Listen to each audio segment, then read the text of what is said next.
Welcome to the Limit Free Life Show. I'm Michelle Perkins, your host. I bring you tips, advice, and guest stories about creating work you love. Whatever type of career or business you have or want, I want to help you find more meaning, money, and happiness. Now we are live from Hollywood. Hello, and welcome to today's episode of the Limit Free Life Show. We're here at ubngo.com and very excited to be here with you every Wednesday at 1 o'clock. So I have a fabulous guest today with me. I'm very excited to share her journey and also her productivity habits that she's perfected over the years and that she helps others with. She's a wonderful guest, and I'm going to just introduce her and read her bio to you right now so that we can get started, because it's going to be a great conversation. Dr. Jennifer Shaw has been in the health and wellness field for over 15 years.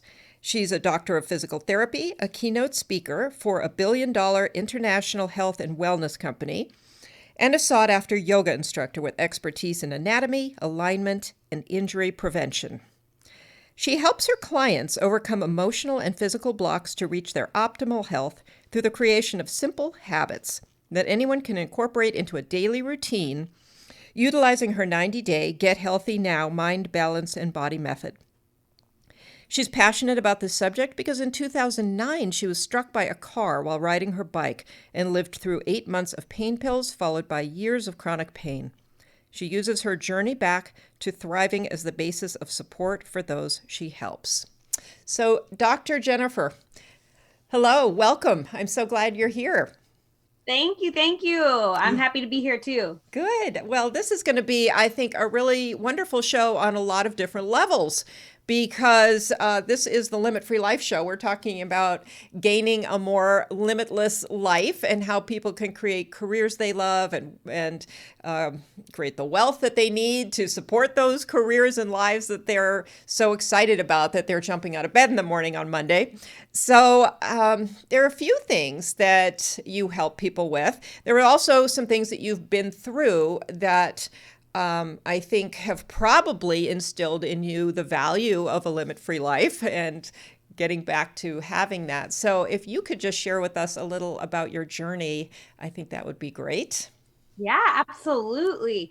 If you had asked me 10 years ago, 11 years ago, when I was finishing physical therapy school, if I'd be running my own health and wellness business, I would have probably laughed at you and not really thought it was a reality. However, life kind of changed for me when I got literally hit by a car.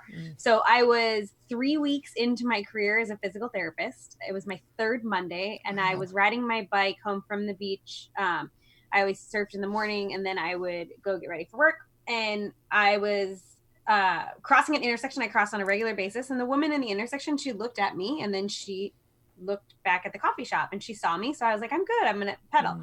So I started pedaling, and while looking into the coffee shop, she accelerated into me. Oh, And gosh, it yeah. just gives me chills. And then she was like a deer in headlights and was like, oh my God, there's a person on my car. And she kept accelerating, and then she slammed on her brakes and threw me about 30 feet. Now, prior to this, I was a professional cheerleader for about 8 years. So I was in killer shape. My body was used to being kind of in different positions and tossed around, which was good for me. But what happened is I went to the ER, and, you get the prescriptions, you get the pills, the pain pills, the muscle relaxers, all that. And they're like, you'll be better. You're walking. You're fine. So we fast forward 8 months of agonizing pain, every prescription in the book thrown at me. And the doctor's kind of like throwing their hands up, like, we don't know why you have so much pain. This is in your head. It's psychosomatic. You have fibromyalgia. And I'm like, you guys are missing something. And at the end of 8 months, I'm taking about 30 pills a day. I'm completely disabled at the age of 26. Oh my gosh. And I was sat down with the head of neurosurgery. And at the end of this appointment, he looked at me and said, you shouldn't be here. You shouldn't be alive. You should be dead. And if you're here, you should be paralyzed. I have no explanation for how you are functioning as good as you are. And you should be so grateful that you get to take Vicodin every day. He told me I had a stroke in my spinal cord, a brainstem injury, a brain injury, and then not to mention like the normal back injuries, like the herniated discs and things like that. So I just cried for a night and was like, there's no hope. This is horrible. And I woke up the next morning. I took all my meds in a big shoebox and I put them up in the closet. And I was like, I'm done. I'm going to live in pain. And Wow. for 5 years, 5.5 years, I lived in chronic pain. Woke up every morning with about a 4 out of 10 pain. Went to bed every night with about 7 to a 9 out of 10 pain. Very minimal function. I worked, but I couldn't work full time. I couldn't do any of the sports I liked. I couldn't be as athletic as I enjoyed being. And I dove into health and wellness. I was like, I'm going to try it all: acupuncture, cupping, gua sha, yoga, became a yoga instructor, mindfulness, meditation, nutrition, massage. And then I was introduced to essential oils. And I say Mm. this very, Yeah. very honestly, I was reluctantly introduced to Yeah. essential oils. Yeah. I remember telling the woman, I'm going to purchase these to prove you wrong. And she was very sweet. And she goes, okay, sounds good. And within 6 weeks, I was pain free for the first time in 5.5 years. Wow. And then the research doctor in me was like, why? How did these work? So I Yeah. started researching them and understanding the science of them. And I started sharing them with people because we all have things: anxiety, stress, overwhelm, insomnia, whatever it be. And I started sharing the oils with people, and I built this business. That was my first entry into entrepreneurship. Wow. And now I've helped thousands of people with essential oils, and I love that. And I still do that on a daily basis. It's what gets me out of bed in the morning. But in this last year, I've been asked to serve higher by my clients. They want more from me. And what I started doing was working one-on-one with my clients and working them through this 90-day model of really reframing. A lot of them come to me because they want to lose weight, to be honest, because we have that like physical thing we want to change. Sure. But we pause and say, okay, you want to lose weight, but like, let's throw the scale away and let's actually have a conversation about like, why? Yeah. What do you want to change in your life? And that's really the beginning part of where my work is. So through my health journey, through my struggles with health and wellness, to my triumph with health and wellness, now I get to pass that information on to clients on a daily basis. And I am, like you said, I love to get out of bed in the morning. It's my favorite thing because it means Yeah. Well, you have that contrast of really not literally not being able to get out of bed in the morning for a little bit. So it's a lot more. I'm sure you're extremely grateful every day. What the essential oils? Can you just give us? I don't want to focus too long on it, but I'd love to just get that snapshot of what did you find in your research that gave you some, I don't know, scientific kind of acceptance of this whole yes, thing. yeah, because I needed that I being a know. doctor. Like I can't just use these because they work. I need to know why. Well, there's two things that I found that were very important. One was that it really matters who you purchase your essential oils from. So I only purchase from one essential oil company. I use doTERRA essential oils. That's I think I know they have the highest quality on the market. They source the best, they test the most, and they publish all of it. So it's very transparent. So Okay. quality, when you're talking about essential oils, is at the forefront of importance. And then the second thing is I have a spinal cord injury and a brain injury. So your central nervous system is protected by something called your dura mater. So you have your cerebral spinal fluid, your whole central nervous system that sits inside this blood-brain barrier. Okay. And modern medicine cannot penetrate the blood-brain barrier. So modern medicine, unless you get an epidural, can't get in there. And what I found in my research is that different chemical constituents of plants are capable of passing the blood-brain barrier. One in particular is sesquiterpenes. Sesquiterpenes is a chemical constituent found in things like frankincense, cedarwood, and some other essential oils, mainly frankincense as well, focus on. And I was taking frankincense internally because it's doTERRA, so you're able to do that. And I was taking it about 5 times a day, just a drop. And what I found was the inflammation in my central nervous system decreased, which decreased my symptomology, which decreased my pain. And it was this whole beautiful thing because the essential oils were able to affect the body at that deeper level that modern medicine wasn't. Wow. So interesting. Yeah. Were you fairly shocked that it was working as well as it was? Oh, yeah. Yeah. Oh, no. I was completely shocked. And I was sitting there like I was trying to make my body hurt. I'm like, this couldn't have worked. How did this work? And yeah, so then, after I was able to get rid of the physical pain, I had the space to begin to heal the emotional pain and the trauma around literally my life being the expectation of my life being taken away from me. Right. I was 25 when I got hit by a car. and I had my life in front of me, and it, this idea and dream of what it was going to look like. Mm-hmm. And it looks nothing like that. So once the pain was gone around 30, I was like, okay, now I'm 30 and I have to put my life back together. How Yeah. does this work? Right, right. So how did you attack that process? Because that's a lot of what I work with people around, and I'm curious, what process did you go through to create that? Uh, it was a bumpy road. and and I think it's something I'll always work on. I am always peeling back different layers of the trauma of what physically happened to me and what emotionally happened to me. Uh, I was in a relationship that with a very loving man, and we got married. We were together very about a month before that accident happened, and through the whole time frame. And what I found through that process was that he knew me as this small person in chronic pain. So it wasn't his fault, right? He fell in love with who I was at the time. Right. And as I healed, I remember hearing from my friends and family back home that I grew up with, like, oh my God, you're back. Your personality's back. Like Oh, your wow. your zest is back. Like, and we got married, and we didn't have the healthiest marriage because he wanted me to be this small person, and I was like, but no, I'm this huge personality. Like everybody knows me as this. And it was a very unhealthy emotional, as far as emotions go, marriage. So I was trying to survive that Yeah. and get through that while trying to cope with my accident. And I was told in that situation, no fault of his, it was the best that he was doing with what he knew, that my accident was insignificant, that it wasn't important. Nobody wanted to hear about it. It wasn't a story I should share.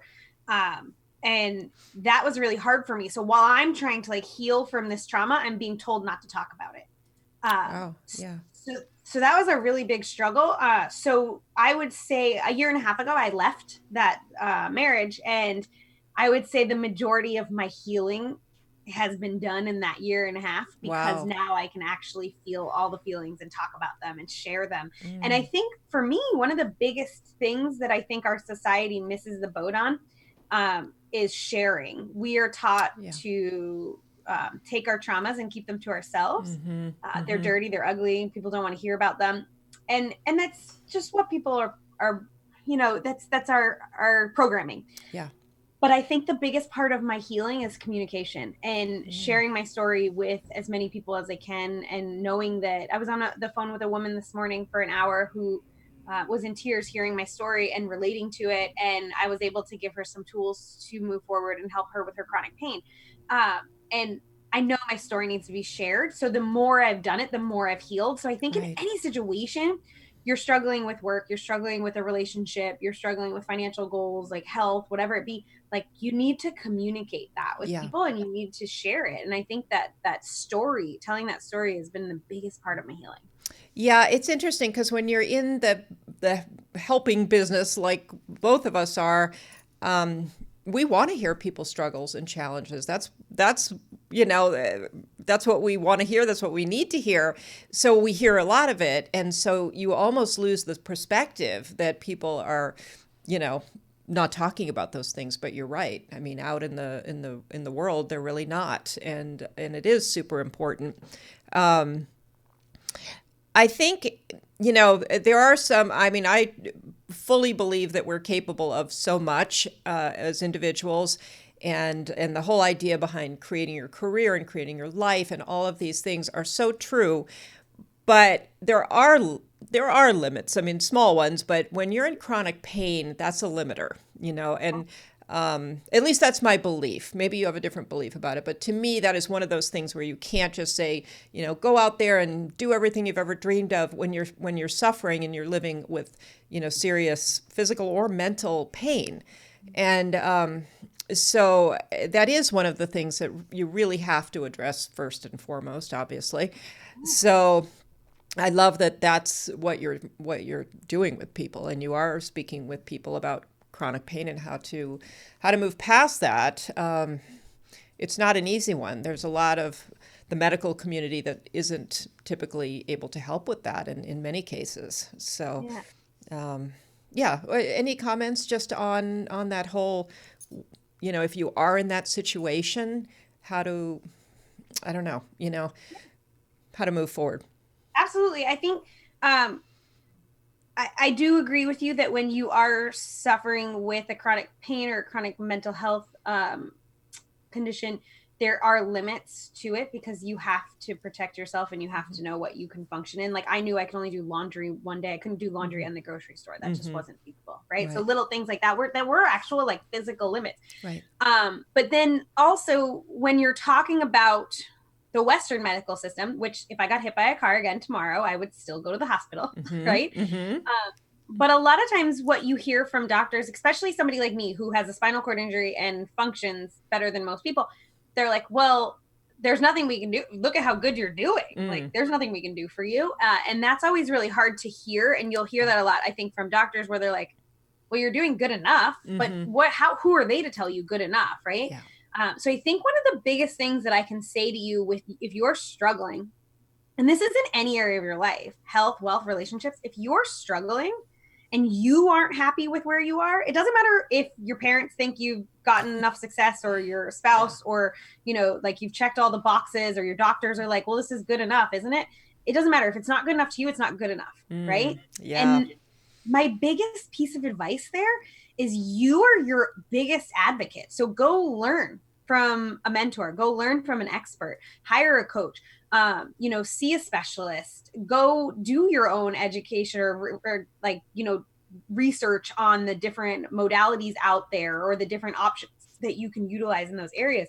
There's never an end of what is at your reach. And I always say that if somebody has something you want, go talk to them. Yeah. So, I'm sure your clients, Michelle, are like, wow, look at what she's created for herself and the clients that she's helped create these things for themselves too. Like, I want to go work with her because I want that. And I have people that come to me because they're like, well, you are a thriver with chronic pain. So show me the breadcrumbs.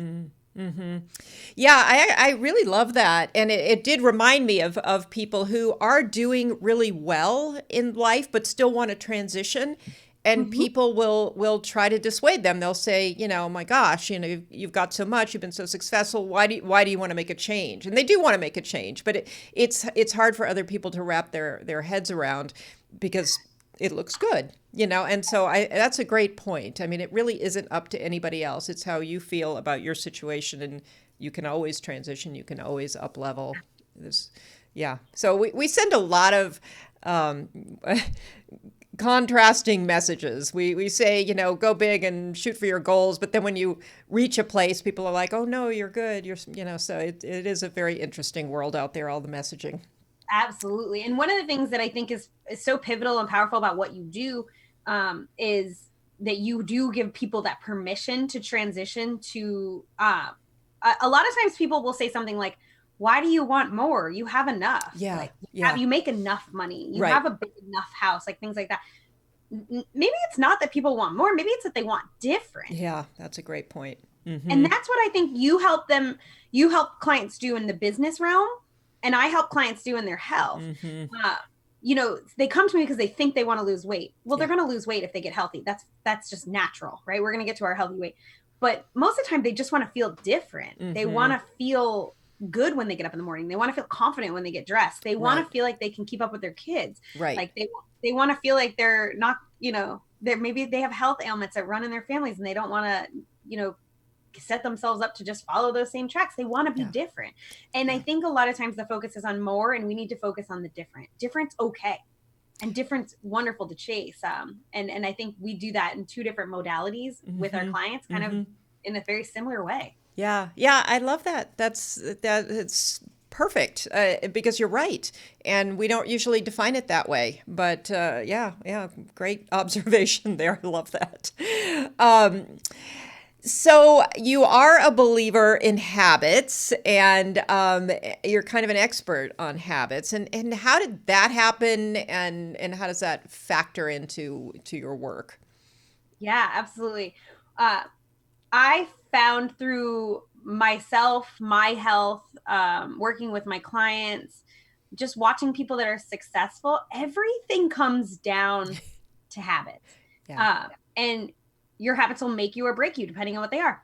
That's really the truth of it. And I'm if people ask me what my favorite book is, I always say I have 3 favorite books, and the top one of those 3 favorite books is The Compound Effect by Darren Hardy. Mm-hmm.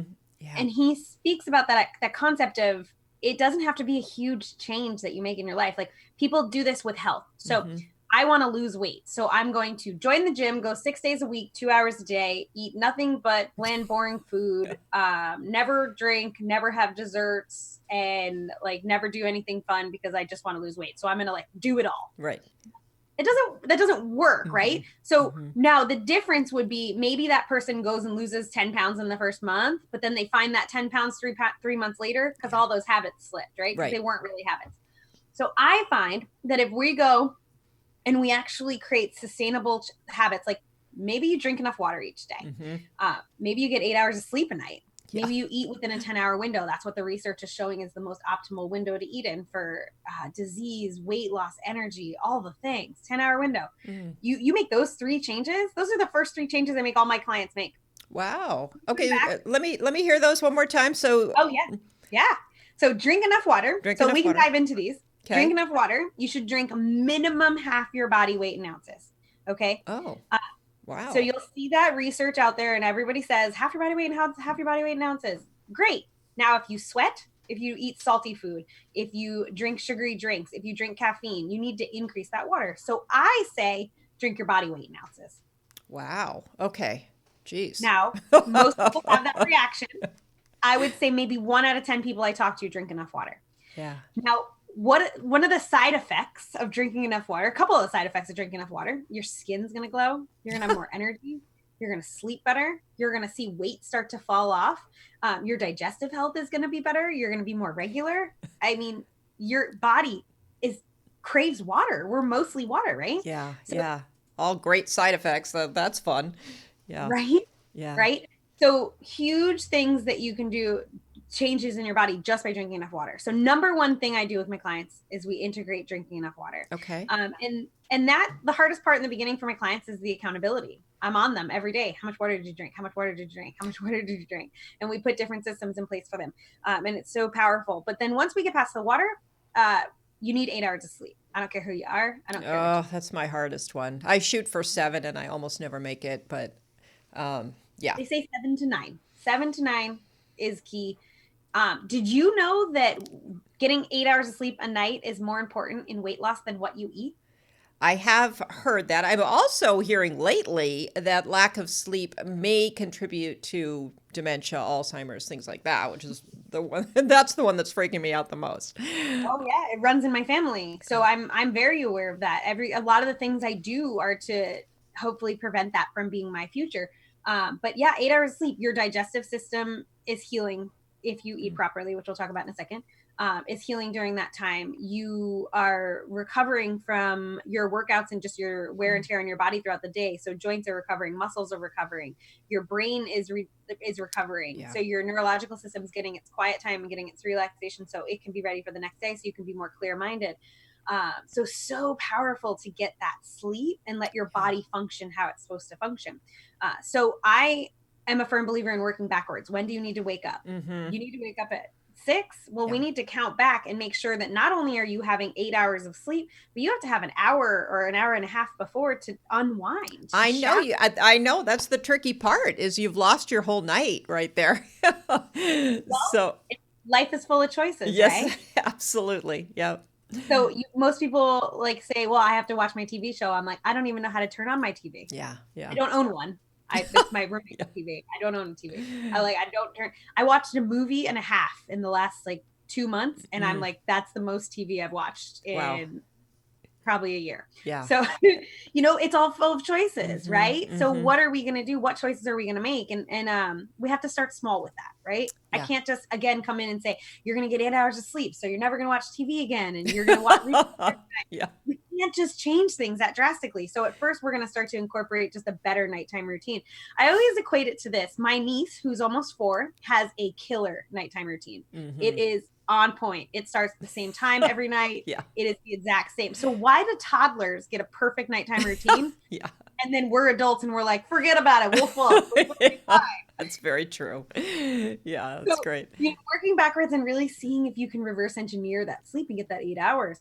And then if you're in doubt, go ask a 3-year-old what they do before they go to bed and do that. The bath, the story, it all works really well. Yep. It does. Yeah. Dim lights, Yeah. calming oil, Yeah. soothing voices, like all the things. So, Yep. but we don't do it for ourselves. It's hysterical. But then the other part is the eating within 10 hours. So there's some really great research out there now showing that out of a research institute here in San Diego by Dr. the last name Pandas.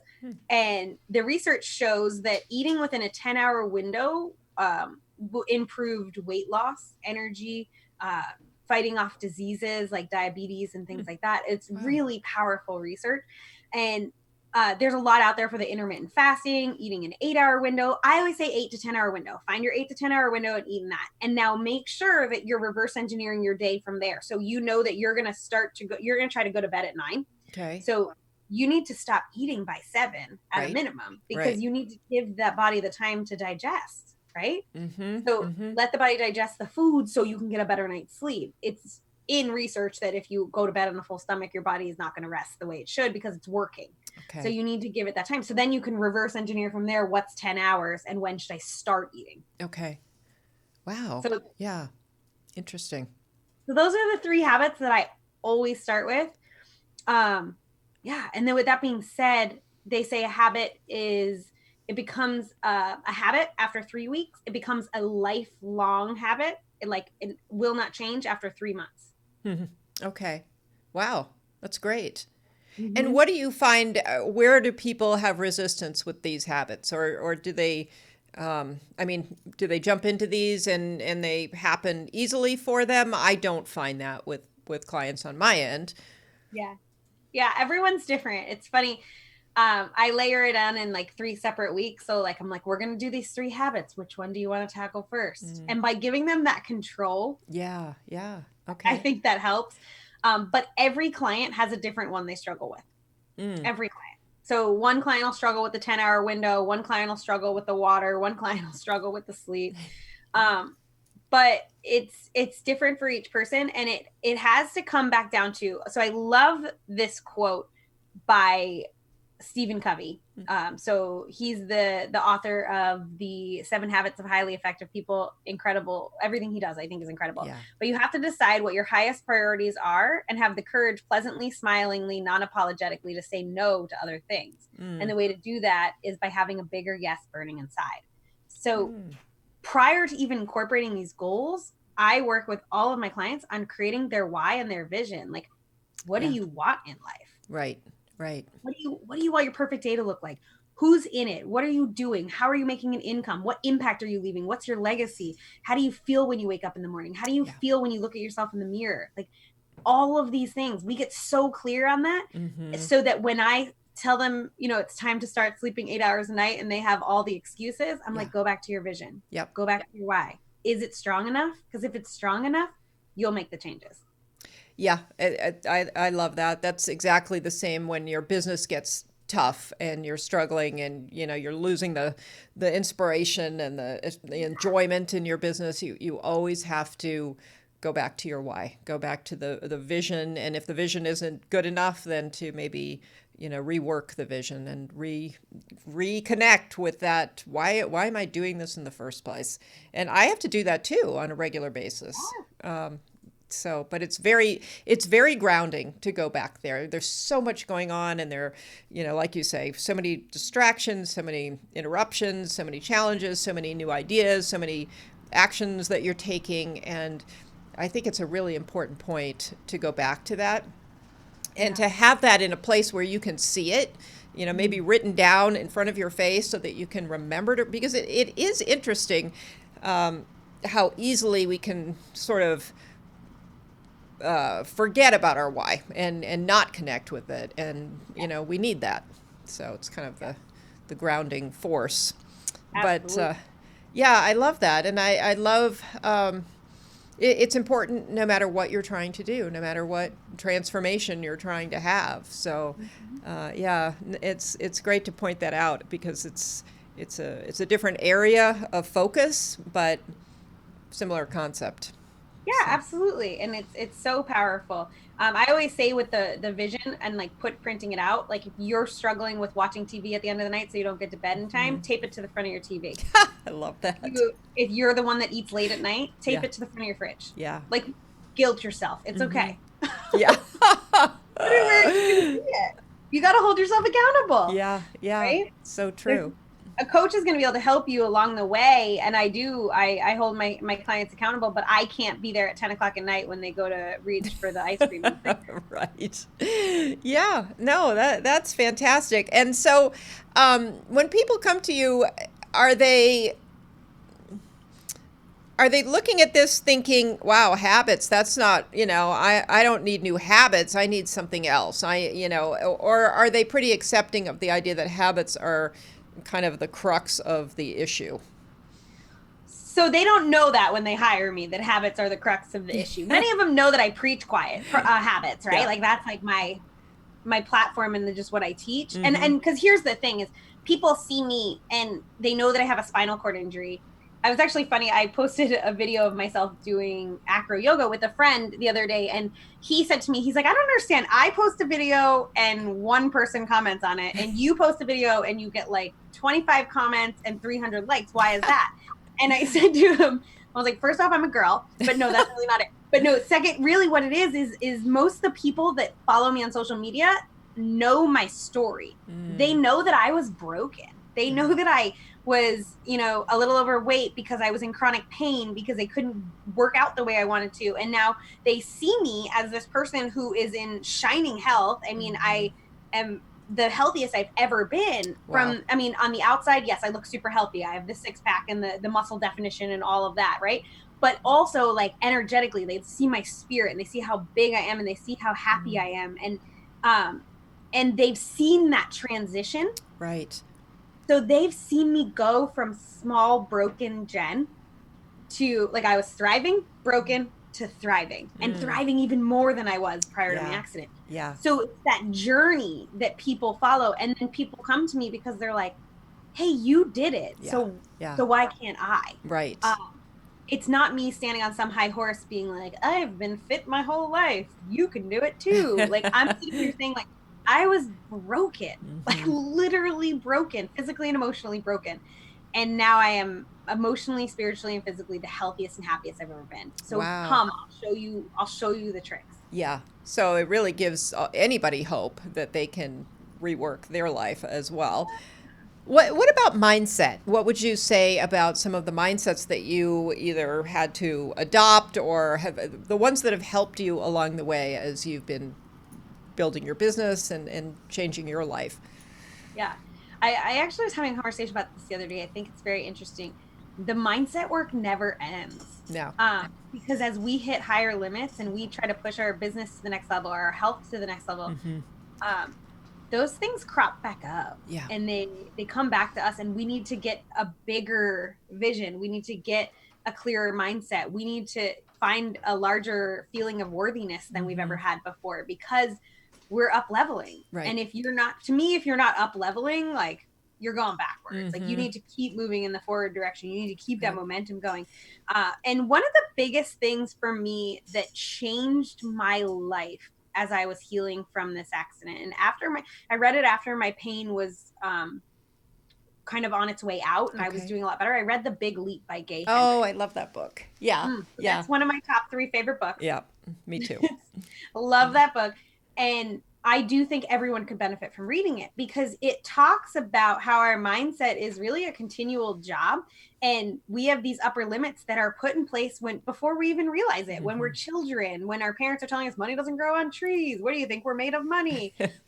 Like, or, your example of a healthy relationship is not so healthy, right? We actually Right. get imprinted between 3 to 7 years old on what a relationship should look like. And Right. that's what we seek in our futures. Yeah. So we have to constantly be willing to be uncomfortable and grow our mindset.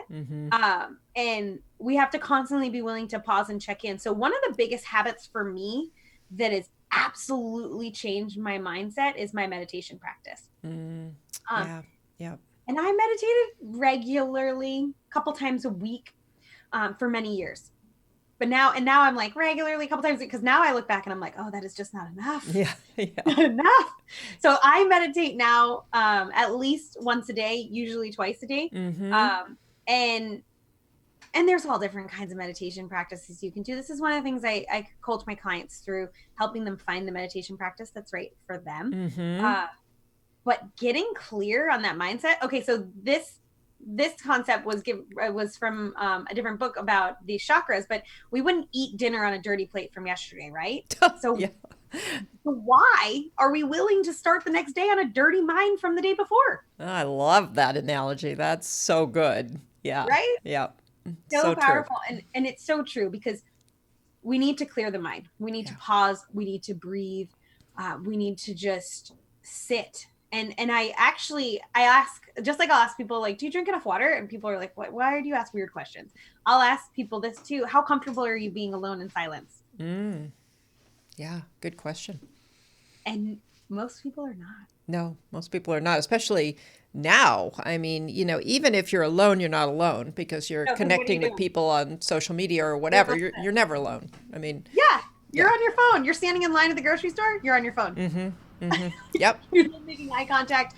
Like, you can't just sit. Like, to just sit in your home in silence is one of the most powerful. That's meditation right there.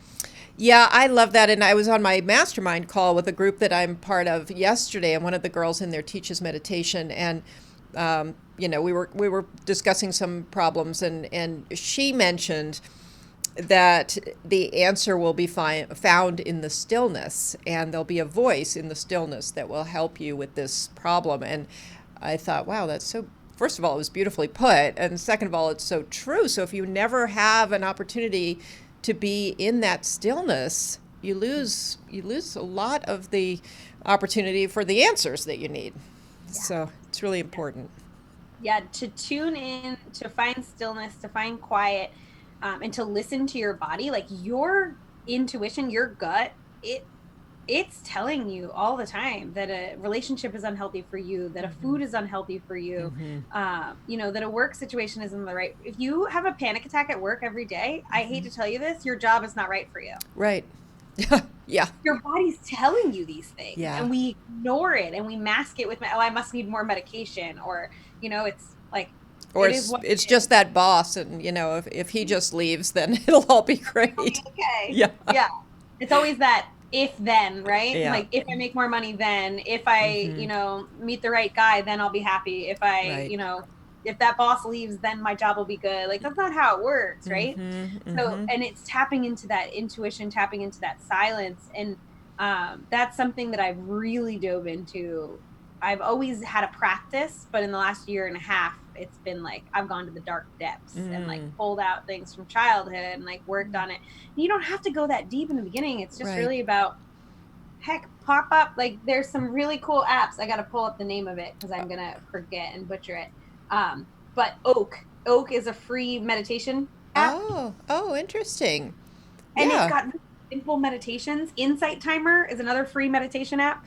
Really amazing, like endless amounts. You can type in anxiety 10 minutes and you'll get a pre-recorded 10-minute anxiety meditation. It's funny that you say that, because I had a client once who started using Headspace back when Headspace just started, and that was what introduced me to the apps out there. I actually subscribe to Breathe. It's not free, but it's like $12.99 a month or something. And same thing. It's like, what do you need in that moment? There's even some for public places. So, you're shopping and you just want to put your headphone in and do a quick, like, your eyes are open and you're walking through the grocery store, you could still do a meditation, and a lot of them are guided meditations. So there's really something for everybody, and for those people who feel they don't know how to meditate or they can't do it or whatever, there's so many versions out there and so many helping apps and aids and things. So it's very cool, actually. Yeah, absolutely. But I hadn't heard of Oak, so I'm going to go check that out. There's just so many good ones, and there's so many resources. It's just about everything comes back down to everything's a choice. We all have the same 24 hours.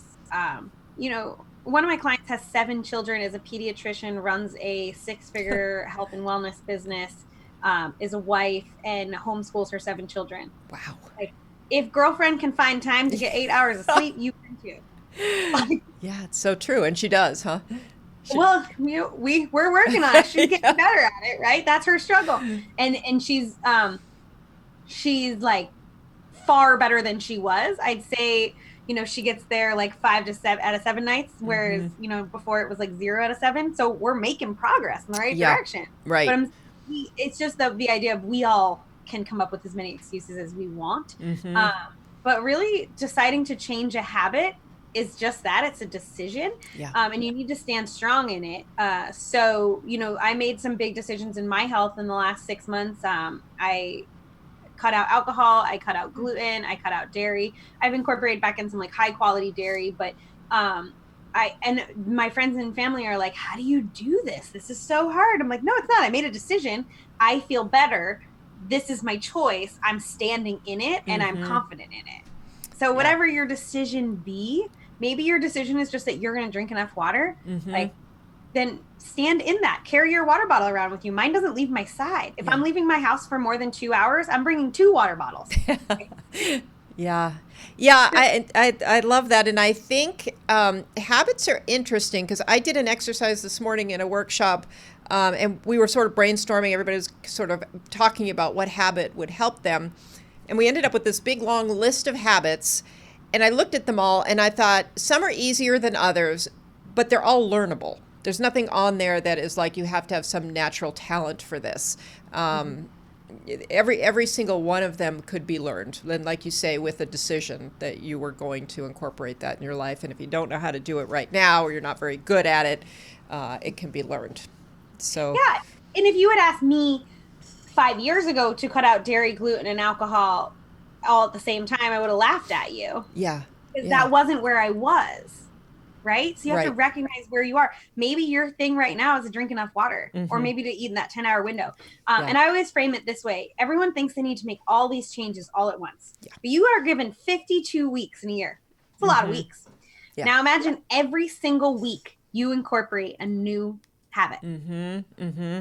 You're a completely different person at the end of the year. I know. I know. That's so funny that you bring that up too, because I was thinking about that with money. Like, what if you did all the things that you know you're supposed to do with money? What if you every week just did one of them at the beginning of, each week?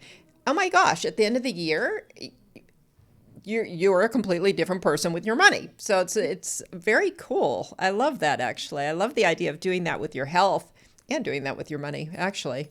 Yeah, So, any area. yeah. Imagine for 52 weeks, you make a conscious effort in a relationship that's struggling right now to find gratitude. Each week, you're going to find one thing that you're grateful for that's different from the week before, and you're going to express it to the person that you're having challenges with. Mm. Like, imagine how that relationship would change. Yeah. Yeah. Wow. It, That's so isn't much fun to me. I love it? that. Yeah. Yeah. It's always a little better, I guess, when you kind of make a game out of it. But 100. I'm competitive with myself. yeah. Wow. So, what are some of the visions that you have going forward? What are you looking at next? Because clearly you're not satisfied staying in the same place. So, I always want to make a bigger impact. And somebody asked me that the other day, what does your life look like in 5 years? And it was all about the impact I can have on my clients, the mm, impact I can have on those people I don't even know yet, the impact I can have on my family and friends.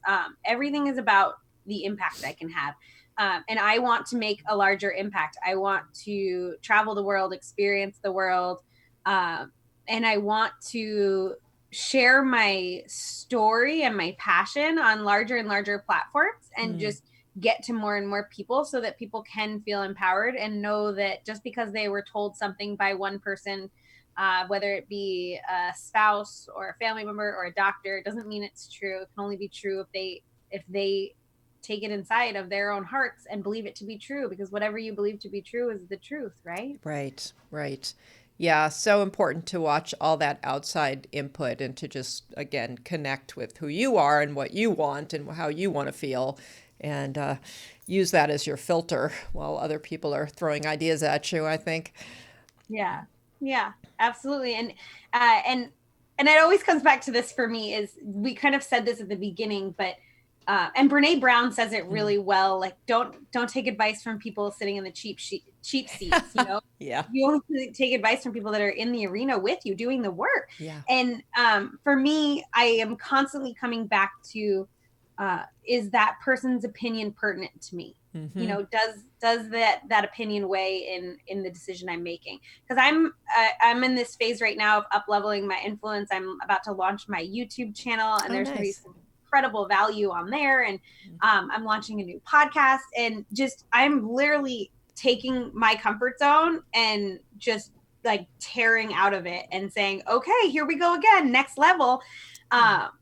And it's scary. And with that fear comes, you know, the voices from other people that are mirroring the voices in your head. Mm-hmm. And that's where you have to have that stronger mindset game. And you have to say, okay, well, I got to break through this upper limit. I have to break through this glass ceiling in order to make the impact that I truly want to make on the world. I believe that we have a huge opioid crisis. Everyone knows that, right? I believe that we have this lack of feeling that we can have a voice when it comes to our health. Mm-hmm. And I want to be that voice for so many people.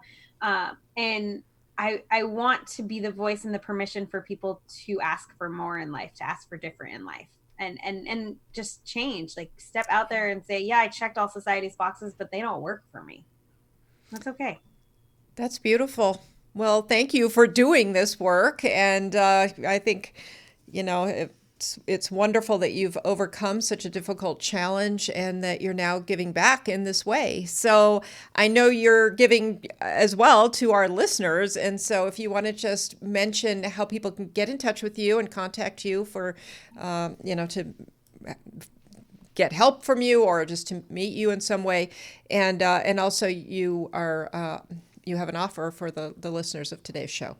Absolutely. Yeah. So make sure you go and follow me on all the things. Michelle and me met on LinkedIn, which is awesome. So you can find me there at Jennifer Shaw. And that is on LinkedIn and Facebook. You can also follow me on Natural Wellness Tips. That's my blog, my Facebook, and my Instagram. But most importantly, if you guys want to dive deeper and chat about some of these habits and how they can make an impact on your life, maybe you have some questions on your vision, your why, and you want to hop on the phone with me, I told Michelle I'd offer a little 15-minute time slot for each of you guys. We can get a lot done in 15 minutes, as you can see with what me and Michelle are able to get through. So I know they'll give you the link, but it's just bit.ly/15NWT. Or you can message me on any of the platforms and just let me know you heard from me on The Limit Free Life, and I'll honor that 15-minute free call for you. Thank you. And I believe we're posting something as well for the next week that you can go to the URL limitfreelife.com/gift, and you'll also be able to connect over to Jennifer and connect with her scheduler. So, well, Jennifer, thank you so much. I so appreciate your energy and your wisdom and you telling your story on the show and offering such great tips. I'm definitely going to work on those 3 habits. I've been working on them, but I'm more inspired now. And So anyway, thank you so much. You've been a wonderful guest, and it was a pleasure to have you on today. So my pleasure. Thank you for having me, Michelle. You're so welcome. And thank you, listeners, for being here. It's been wonderful to have you listening to the show. You can find the show on the Limit Free Life YouTube channel, and you can find it on all the major podcast platforms after the fact, Apple Podcasts, Spotify, and all the rest of them. So please check us out. Subscribe to the Limit Free Life show. And that would be great. You can reach me at michelle@limitfreelife.com if you have any questions or want to connect with me. And we look forward to seeing you every Wednesday at 1 o'clock. Have a great week and go out there and create a career you love.